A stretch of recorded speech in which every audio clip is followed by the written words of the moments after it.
अस्सलाम वालेकुम दोस्तों खतरे की घंटी वजी चुकी है। वायरस जो फैलाव आहिस्ता आहिस्ता असाना वधी रहियो आहे। कराची, सखर, हैदराबाद खां पोइ हाणे वायरस तेज़ी सां बदीन ज़िले के पंहिंजी लपेट में वठी रहियो आहे।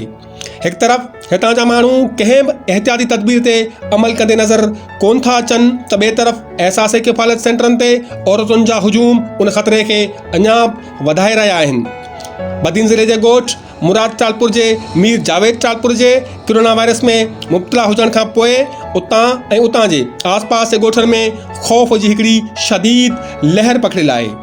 माण्हुनि में उन ॻाल्हि जी इंतहाई घणी ॻणती आहे त मीर जावेद टालपुर सां राब्ते में ईंदड़ कंहिं बि शख़्स के नई आइसोलेट कयो वियो आहे, नई वरी क्वारंटाइन में रखियो वियो आहे।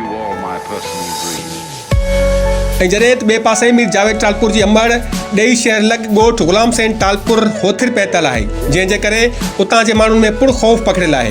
हितां जे माण्हुनि जो चवणु आहे त DC बदीन, DHO बदीन हिन मामले जो फुल फोर नोटिस वठनि ऐं बग़ैर कंहिं देर जे मज़कूर औरत जा सैंपल वठी टेस्टनि जे लाइ रवाना कनि ऐं टेस्टनि जे नतीजनि अचण ताईं हिन औरत खे पंहिंजे ई घर में आइसोलेट कयो वञे त जीअं इलाइक़े में वायरस जे वधीक फैलाव खे रोके सघिजे ऐं इलाइक़े जे माण्हुनि में पकड़ियल ॻणती ऐं बेचैनी पुर ख़तमु करे सघिजे।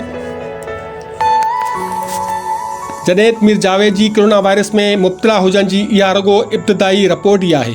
अञा कुछ टेस्टुनि जा नतीजा अचणा बाक़ी आहिनि, जंहिंखां पोइ का हतमी राय ॾेई सघिजे थी।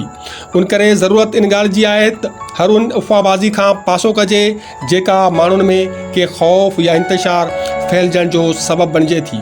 मीर जावेद टालपुर जी अंबड़ या मीर जावेद सां समाजी मेल मिलाप में ईंदड़ माण्हुनि जूं कोरोना टेस्टूं बि तॾहिं थी सघनि थियूं जॾहिं मीर जावेद जी सभिनी कोरोना टेस्टुनि जी का हतमी रिपोर्ट साम्हूं ईंदी। उन खां अॻु में ईअं हवा में लठियूं हणणु रुगो माण्हुनि में ख़ौफ़ ऐं इंतशार फैलजण जो सबबु ई बणिजंदो, जंहिंखां हर हाल में पासो करणु घुरिजे, जेका असांजी हिकिड़ी इख़लाक़ी ऐं क़ौमी ज़िम्मेवारी पिणु आहे।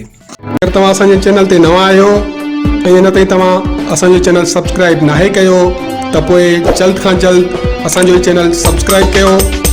हिन वीडियो खे वधि खां वधि शेयर लाइक करियो। घंटी न विसारींदा। कमेंट्स बॉक्स में अची पंहिंजी राय खां आगाह ज़रूरु कजो।